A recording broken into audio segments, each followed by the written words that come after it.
Let's get into it. Rest in peace. Rest in peace.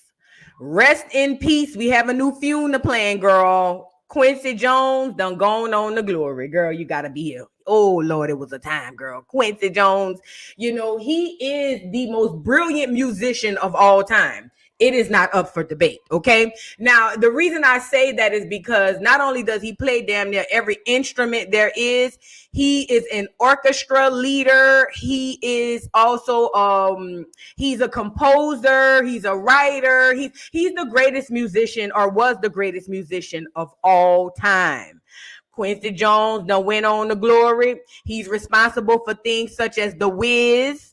He's responsible for all of the Thriller album over there with Michael Jackson, Tevin Campbell. He's responsible for really the sound of the 80s and the 90s. You know, We Are the World. Well, not really We Are the World, but you know what I mean? He is the sound of the 80s and the 90s for us black people who like R&B and jazz and things of that nature. But the gag is Quincy Jones came up, as I want to say, about 13, 14 years old under Ray Charles. Yes, ma'am. He was under Ray Charles. He was playing the trumpet. He was Ray Charles' do-boy. That's what he was. And he used to try to get in the clubs and do grown things, okay? So he done gone on the glory. Quincy Jones, rest in peace, rest in peace, rest in peace, okay?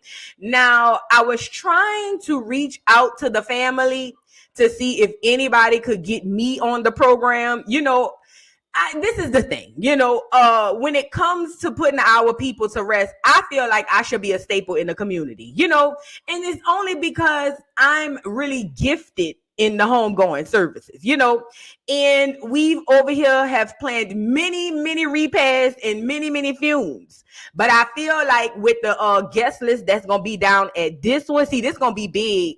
Like, remember when Whitney got on the live, girl? Remember when Whitney fumed? Y'all remember Whitney fumed?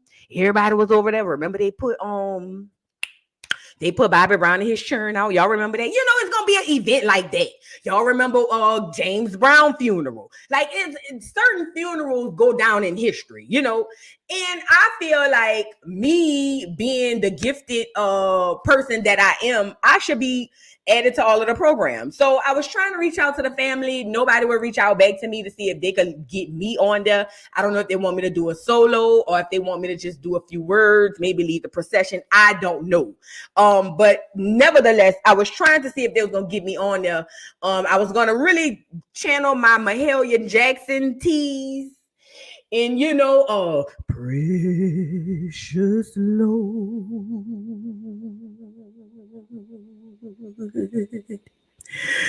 take my hand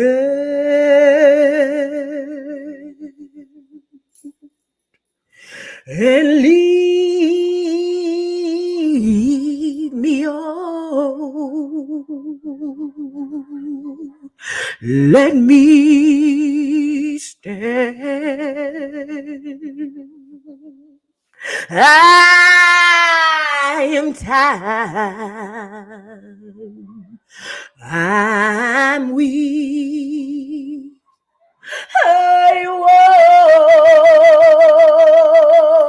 See, I already was practicing. You know what I'm saying? And I feel like I know they're gonna have the star-studded event. Everybody gonna come out, do their little 1-2, ying, ying, ying. But I feel like I will really be the best addition because I'm new, I'm fresh, they don't know me. And they're gonna be like, oh my God, who is that? And they're gonna be like, girl, that's Vu, girl. Oh, that's Vu, you don't know who? Yeah, no, I don't know her, you know. And I feel like I'm gonna bring in that, you know how I feel, you know how the one solo, it's only one solo typically at the funeral that get everybody to falling out and crying. You know what I mean? And I feel like that I got that part. You know, everybody else, they gonna, you know, do they clap, woo, woo, woo, woo, woo. But I feel like when I get up and do my part, that's when everybody gonna go, oh Lord Jesus, take me with him, Lord, oh Lord, oh. Then all of the ushers gonna have to come out the back with the fans. You know what I mean? And then people gonna get the passing out. And I feel like I'm gonna evoke that That emotion that black people have down at the fume, you know. So if, like I said, Quincy Jones people, if you're on here, please reach out to me at Voodoo Dog Podcast. I've been trying to get in touch with y'all, but I guess it's hard, you know. Get me down to the fume. And I would like to do it. And again, if you want me to cut it to 60 seconds, I can do 60 seconds. I can do a minute or two. You know, just let me know what you want me to do. And I will definitely be down there. So Quincy Jones going on a glory. You guys, we will be keeping an eye to see if the fume gonna be televised. I'm pretty sure it will, because everybody named Mo gonna be down there. Okay, so if the fume is televised, we will come back and discuss it. I don't know if we need to throw a repass, but just in case we don't get invited to the big repass, I feel like we should just throw a repass. Now, this is an elder of the community. So with that being said, I feel like wait, before we do the repass, you know, one thing about black people at the fumes, one thing, they gonna say, oh, we so sorry, he gonna rest in peace, but they gonna talk about the tea. You know what I mean? They're gonna talk about what the nigga did that was wrong, you know, before. So with that being said, I can't put Quincy down under the ground till we drag for all, you know, the type of nigga he was, you know. And I'm sorry, he was a great composer, great, you know, artist, great boom, boom, boom. But we gotta have the part of the see, this is how black people grieve, you know. At first we get to talking about all the great things he did, but then we got to start talking about how that nigga wasn't worth a dime. Now, allegedly, this is all alleged before we get to planning the repass. But allegedly, they said that, you know, he had did something to Michael Jackson and Tevin Campbell. And they say he was a little loose wristed, you know. They say he was around there taking the women's. He loved the clear women's, allegedly. They say because the clear women's allowed him to do, you know, this was Diddy before Diddy. Type T's, you know what I mean? If we're gonna be honest about you know, the things about the person, because one thing about black people, we gonna you know, throw the fume, but we gonna say what happened, you know. And QJ, let's just call him how we would call him if he was our uncle. QJ, he had a lot of things going on. Yeah, girl, they say he tried Pac too. That's what I'm trying to tell you, girl. And you know, Pac was with his daughter. Yeah, girl, they said that he was over there Diddy bopping before the Diddy kebab. Girl, I said, what? Girl, nah, I gotta say that part, because we can't put him in the ground until we say the truth, you know. Now, we're not gonna say this at the funeral, because we gotta be cordial. We gotta be professional. We're not gonna speak about this at the funeral, but it will be a discussion at the repass, okay? So with that being said, who's bringing what? Now, since I am the director of the repasses, I believe that I should start off with one of the main things. So I will provide all of the ribs and the hot dogs, the hamburgers, and the chicken. Okay. Now, I will provide that. We need to come together as a community, and we need to figure out who's bringing what. Now, we all know how this goes. This isn't our first repass. Okay. Who's bringing what? Now, I got the meats, the main meats. Now, if y'all want to be bougie and eat, you know, steaks and things of that nature, bring your own steaks and we'll put it on the grill for you. You know what I'm saying? So, okay, Chris says she got the drinks. Okay, are we talking sodas or are we talking, you know, the juices? Cornbread, banana pudding. Okay. What else we got? You got that? Okay, we're gonna need the liquor. We're gonna need daiquiris. Miss Parker says she got the wings. Jay got napkins. We gonna need that. Who got the little juices for them churn? Because we already know the churn is not eating. They're not drinking no sodas. They're not drinking no cold drinks. That's what we call them in New Orleans, cold drinks. Somebody say they got the marijuana. Please, some people cope different ways, you know. Okay, mac and cheese. Hold on. See, and there you go. Beef ribs. No, ma'am. No, ma'am. See, this is a hood repass. Ain't no beef ribs, girl. Them expensive. Now, if you want, listen, this is what we gonna do. You come on down with the beef ribs, we'll put them on the grill, but we'll make sure we set them aside, and hopefully nobody, you know, come get them. But see, we eat pork at the repass. You know what I'm saying? We eat pork.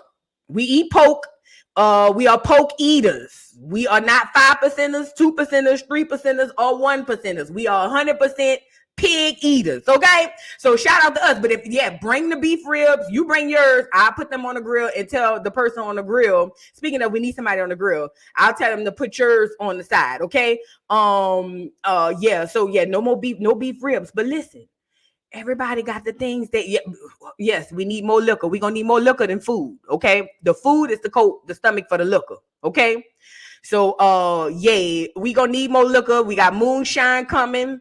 I saw somebody say, okay, Phaedra gonna bring the big grill. Thank you. We need a big grill. We definitely, who frying fish? Is we frying fish? Are we frying fish? Nora said she got tables and chairs. Beef steaks. I didn't know they had pork ones. Who frying the fish? Who is frying the fish? Okay. Baked beans. Okay. No. Yeah. Who frying the fish?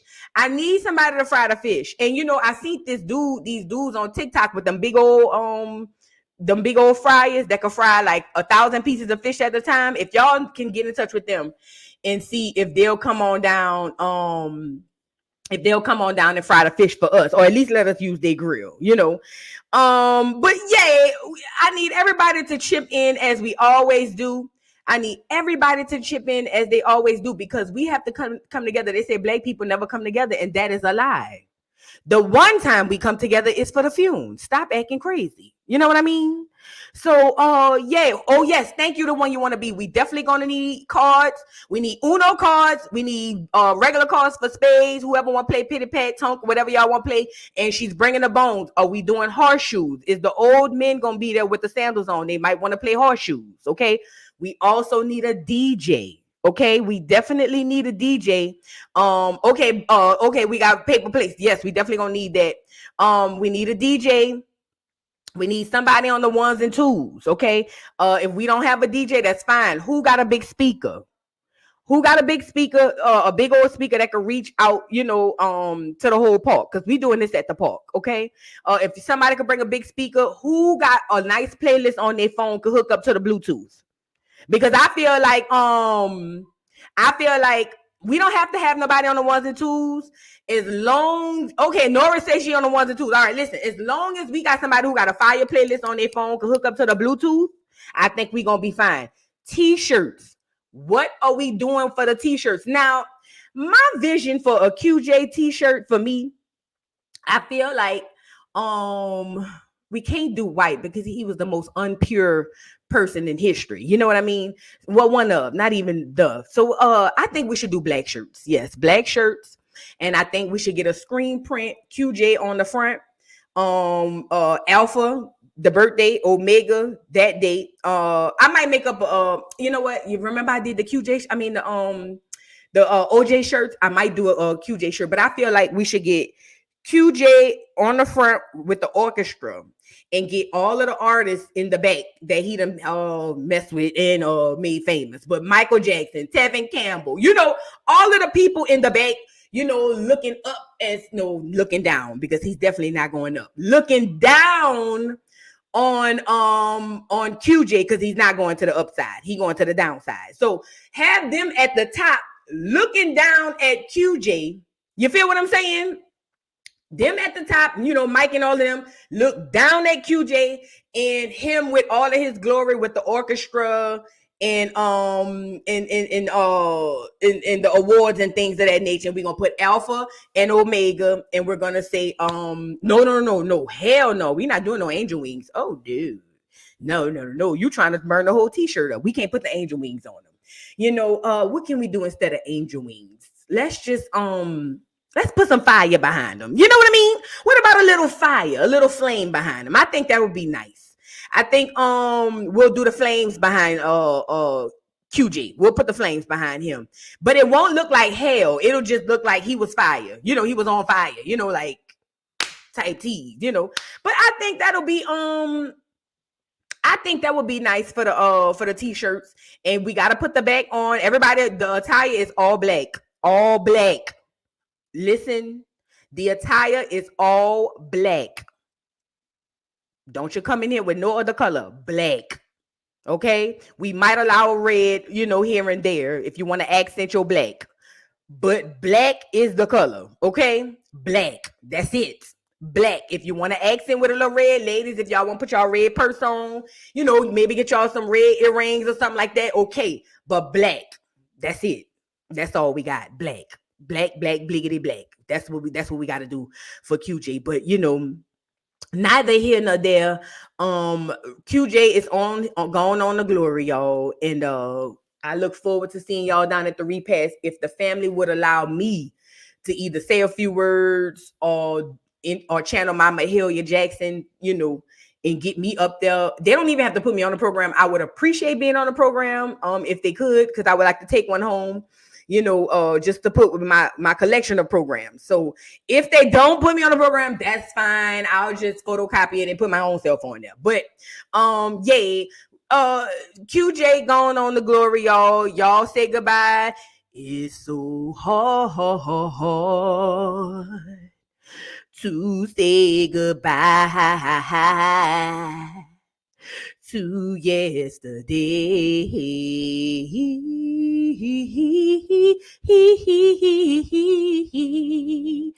And I'll take with me the memories to be my sunshine after the rain.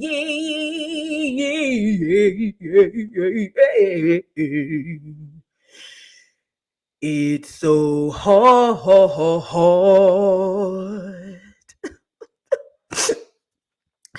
to say goodbye. Oh Lord Jesus. To yesterday.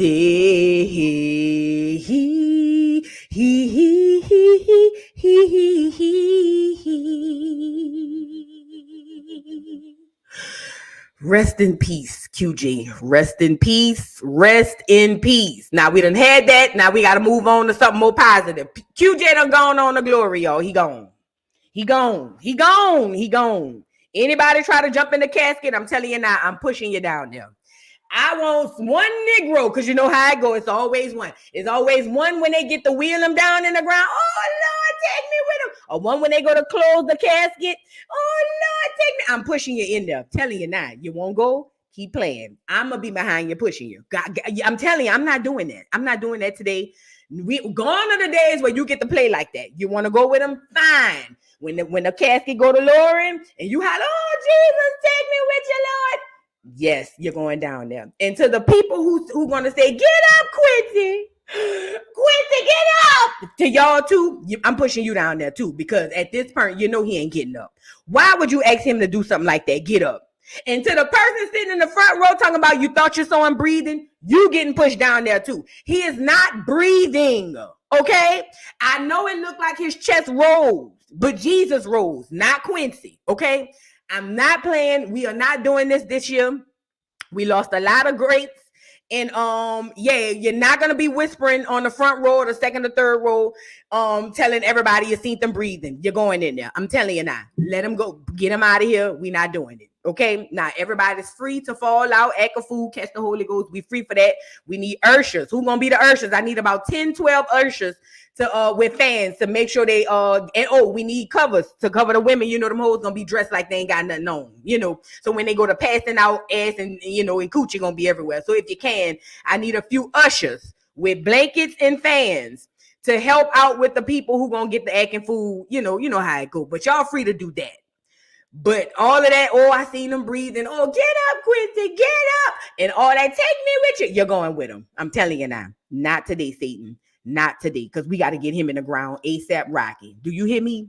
ASAP. We not doing that. Okay. Lady Lavish, thank you for the super chat. The upper room. When Jesus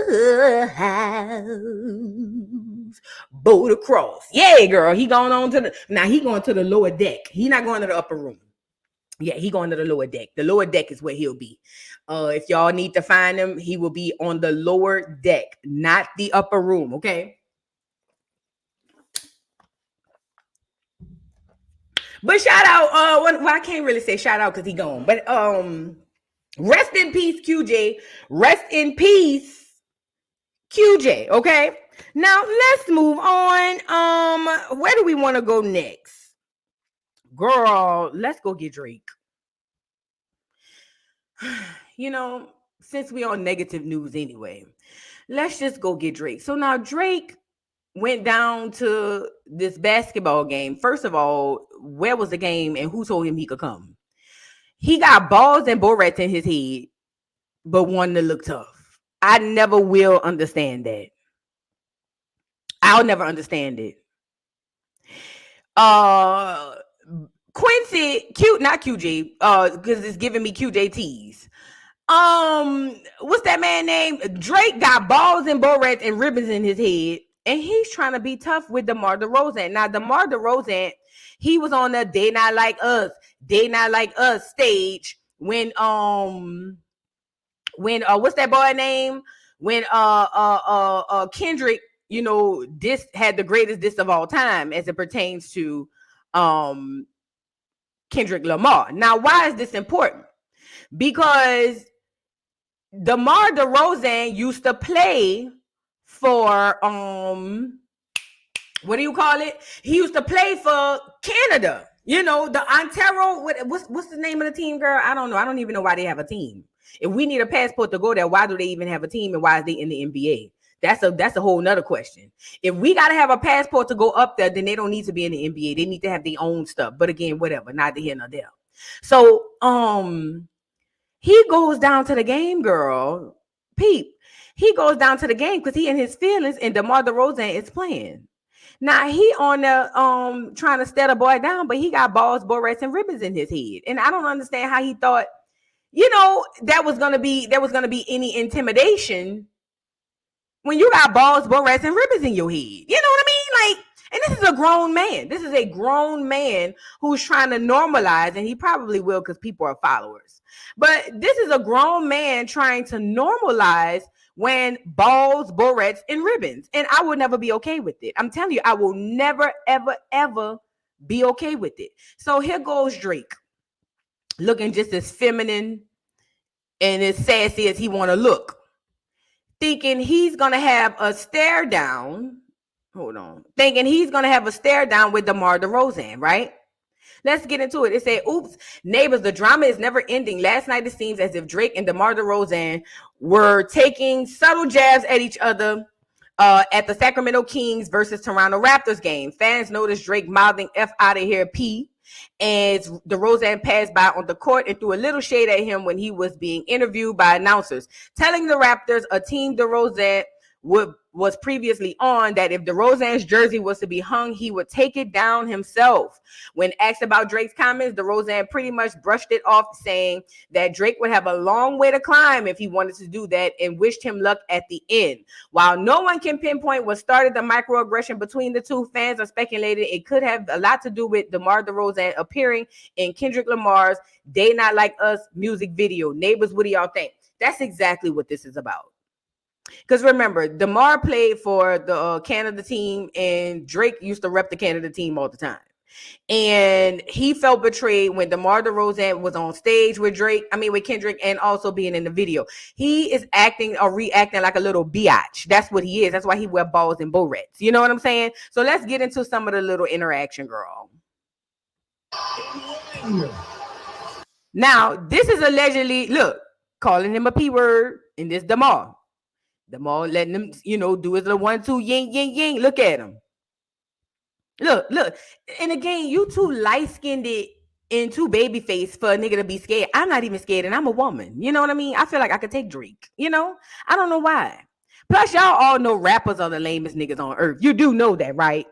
Y'all do know y'all favorite rapper is, except unless it's Gucci Mane. But typically, they're the lamest niggas on earth. They ain't nothing like what they rap about. You know what I mean?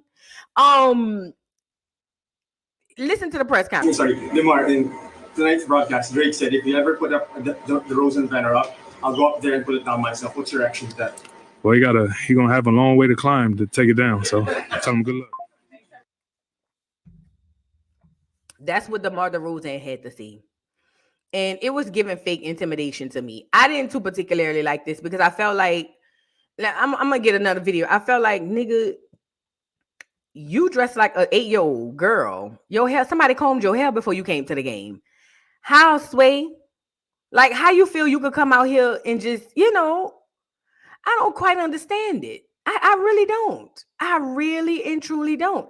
How does he feel he can just come out here, and try to be intimidating to somebody when you had to get your hair combed before you came to the game? You know what I mean? Like, is it just me? I don't know. I don't know. What you guys think? What do you guys think about this? Because, look, let me say this, bro. And this DeMar in the video. Let me say this, bro. Drake and whatever nigga he with, they taking out their aggression on everybody except Kendrick. Kendrick made the song, bro. It was Kendrick who made the song. It was literally Kendrick who made the song. Why aren't you dragging Kendrick? Because you don't want Kendrick to go back in that bag and come out and say, well, say more about who you really are.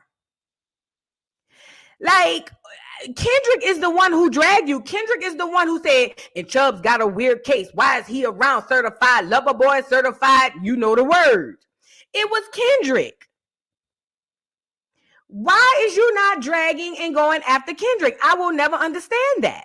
He is going after everybody who supported Kendrick but refused to utter the words Kendrick. And it's given you lame as hell, and I already knew that. We've already discussed it on this channel. He lame as hell. He was a plant put here to do exactly what he did. And it's just ridiculous. Thank you, Lady Lavish, for the super chat. I'm sorry. Congratulations on the NOLA Walk of Fame. Boo, how we get you on there? Junior song, triple platinum, fat, and it is. You're right. It is. Now they do have the NOLA Walk of Fame. A friend of mine was telling me about it. They starting with Weezy F, baby. And I will be putting my application in. I'll put in my application to see if I can get me on there. I feel like I definitely should be on there. So we'll have a gathering of the minds to see how they could get me on there. Cause I feel like I should be the second star. That's just me, a lot of people may disagree, but I don't care. I feel like I should be the second star on there. So we'll discuss it. We'll have a gathering of the minds and we'll discuss it. Thank you for the super chat. Beautiful Ink. Thank you for the super chat. Have you seen that video going around with Drake speaking in his real voice? It was given Valley Girl. Yes, we played it on this channel before, actually. Yes, we did.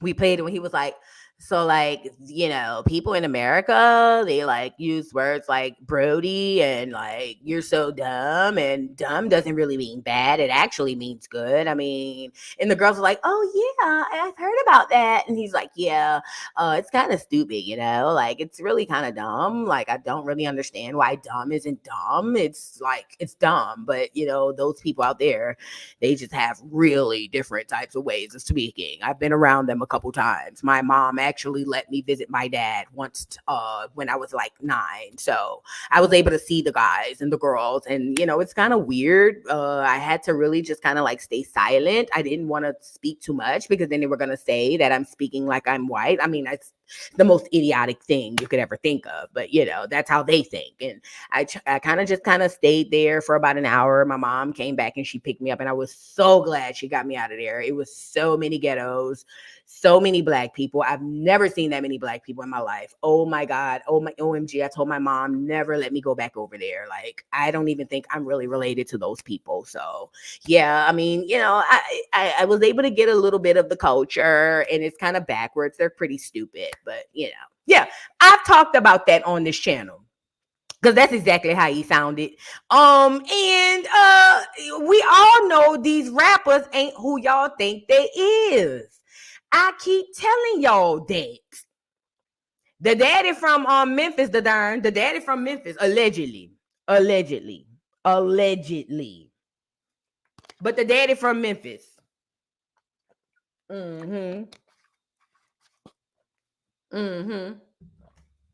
But yay, We talked about it extensively on this channel, girl. It was a time.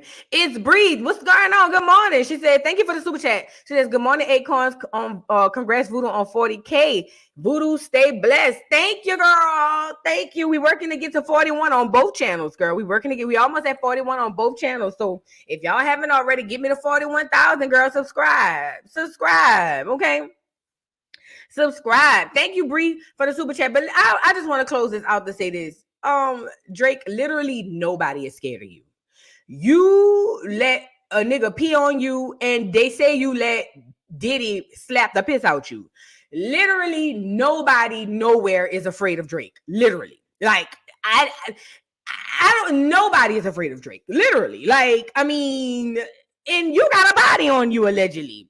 XXX Tentacion. You got a whole body and niggas still not scared of you. Like, that says a lot. So, Drake, next time you decide to come to the game and try to get all, ooh, it's Halloween, I want to scare you, boo type tease, don't. Just sit down in your seat, get your little popcorn or something, and just watch the game. Because literally nobody's afraid of you. Like, literally. Like, you let a nigga pee on you. Like, you know what I mean? Like, there's nothing else you can. The slap is a whole other thing. But you let a nigga pee on you? Girl. Whoever peed on Drake should no longer be here. We should be playing in a fume. But the nigga still walking around.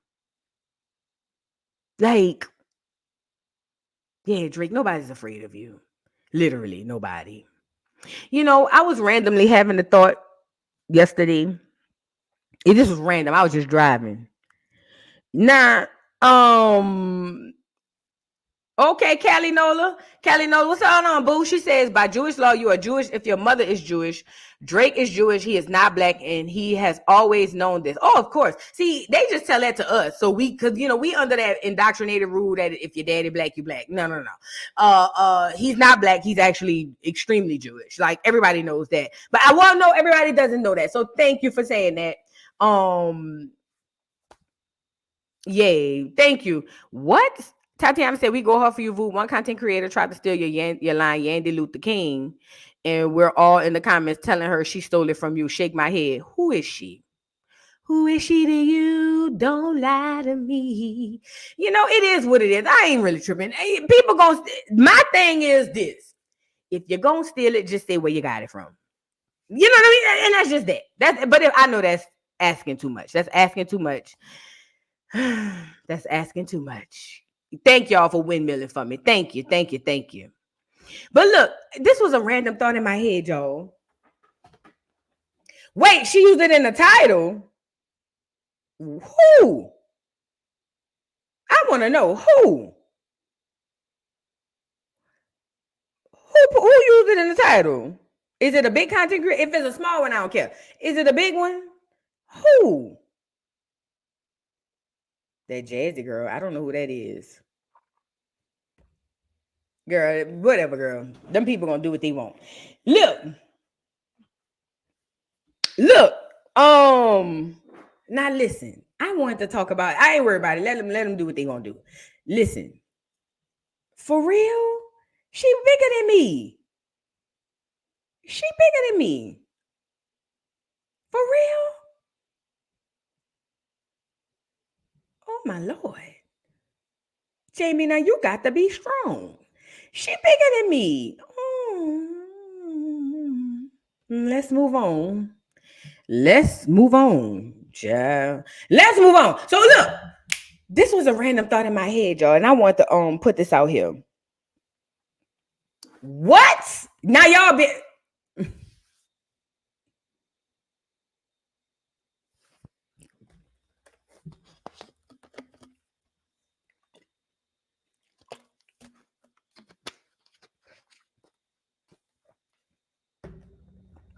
I think that's the part that bothers me.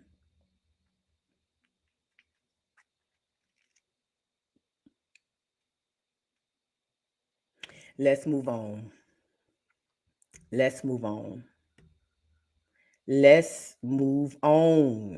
Millennial BB, thank you for the super chat. Boo, I just got in and don't know if this is on the docket, but did you watch Baddies? Yes, I did. There is no way people still believe Krishan. I got a video coming out. I don't want to discuss it too much over here. I got a video coming out, and I may go live later, or if not later, tomorrow, because I want people to watch the video. Okay. Yeah. Yeah. Thank you for the super chat. Look forward this evening. I got the video coming out. I did see it. Girl, y'all is being messy in this chat. I didn't even say nothing. I just let it live. Let's move on. So look, this was a random thought in my head, y'all, yesterday when I was driving. And and I will never understand this. The city took a L. The city took a L. Y'all remember when Tory Lanez had punched all in the face and all came off the elevator crying? And when I say all, I mean what's his name? What's the nigga real name? From out the Seven Wall. What's his name? Y'all know I'm bad with names. August Alsina. Thank you. Oh, y'all remember, now let's be clear. Tory Lanez about 5'4". Og like 6'2". Do y'all know Tory would have had to jump up to hit Og in the face? And Og got off the elevator crying, not tears, but still crying, saying Lil Tory punched him in the face. The whole Seven Wall took a L, and the whole city took a L. I couldn't believe it. And Tory got off the elevator saying, I don't know what he's talking about. Remember that? Wait, y'all remember they went to ask Tory? They said, Tory, did you hit Og in the face? And Tory said, hit him? I didn't even know if I seen him. Where is he? Where is Og? And they said, but Tory, he was right there. We got it on video. And Tory said, oh, well, I thought I just shook his hand. I don't know what's going on. Yes, he is out the Seven Wall. Girl, when Tory said, Og, I didn't even see Og. I said, now, Tory, go lay down. You seen the boy? The boy is crying in the corner, girl. The boy is crying in the corner. He crying. And you over here talking about you ain't seen Og. So Og made that up. Og made I couldn't believe it. I said, oh, girl, I wanted to turn to a mama so bad and tell Og, if you don't fight him, I'm going to whip your ass. You know what I mean? I swear to God, I wanted to turn into a hood ghetto mama. Y'all remember them days? I wanted to turn into a hood ghetto mama and bring Og back to Tory. Listen to me and listen to me good. And say, now, if you don't fight him, I'm going to whip your ass. Because girl, I couldn't believe it. He let Tory jump up and punch him in the face. Girl, I couldn't believe it. Bat the piss out of Og. Poor Og. Girl, I couldn't believe it. I don't know why that was random in my head, girl. I say Tory did jump up and hit that man in the face. You know what I mean? Like, oh, Lord Jesus. Poor Og. Y'all say a prayer for Og. Og need a prayer. Now, don't clog up the prayer line. But say a prayer for Og, because that was just, Tory 5'4", girl. They say 5'4" with shoes on. Og like 6'2". Y'all not about to tell me they was head up and Tory was able to reach up there. His arm's not that long. He had to jump. That's the only way I could see it in my head. He had to jump. I've been with a man 6'2". I had to jump if I wanted to hit him.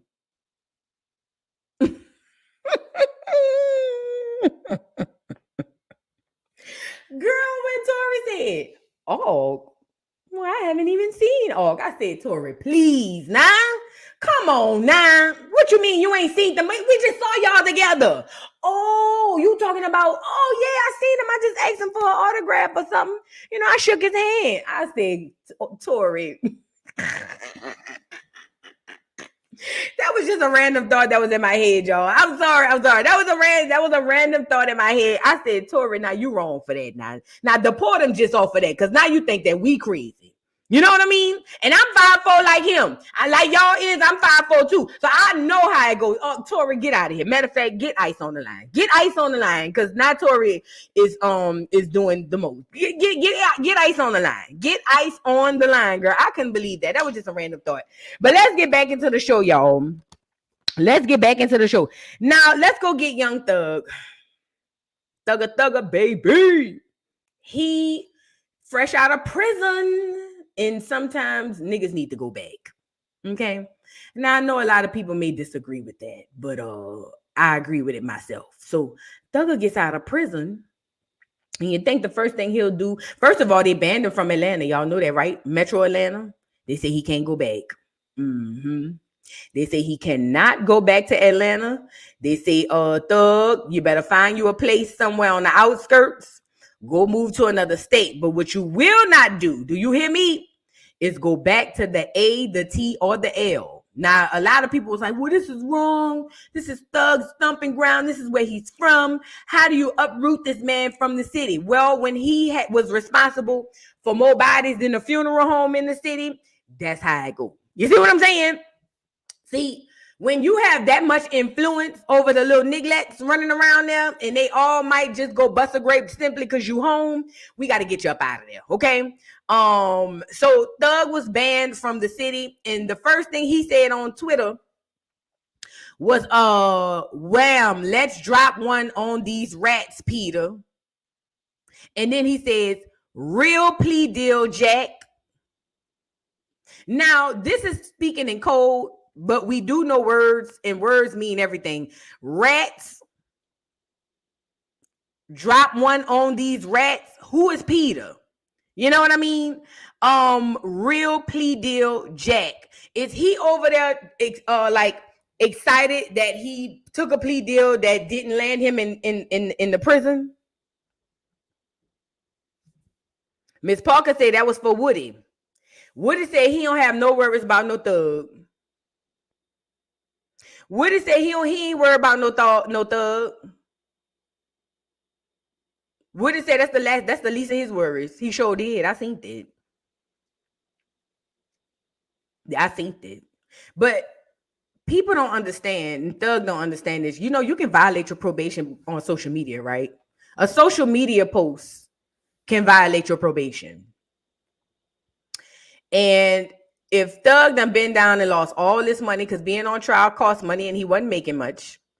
If Thug done sat down for all this time and lost all this money, and this is the mindset when he first gets out, send him back to prison immediately.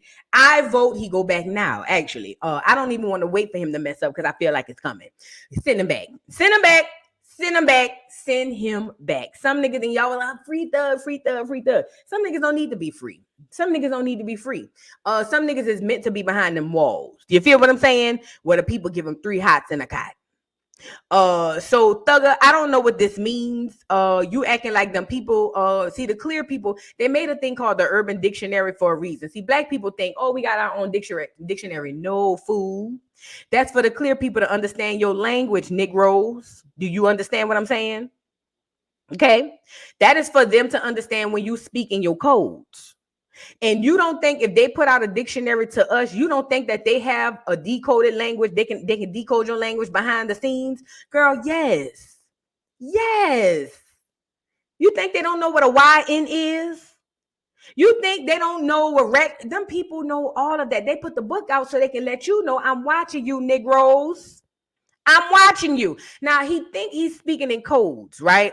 But he's really not, because them people know everything that you're saying. Now, Thugger, if they violate your ugly ass and put you back in, you and them, take the girl Mariah the Science with you. I don't know who she is, but everywhere I go, I keep seeing people, oh, Mariah the Scientist, or Mariah the Scientist. That bitch ain't no scientist. Take her with you. But, at this point, Thugger, you don't seem like you've learned your lesson. Maybe you have. I don't know.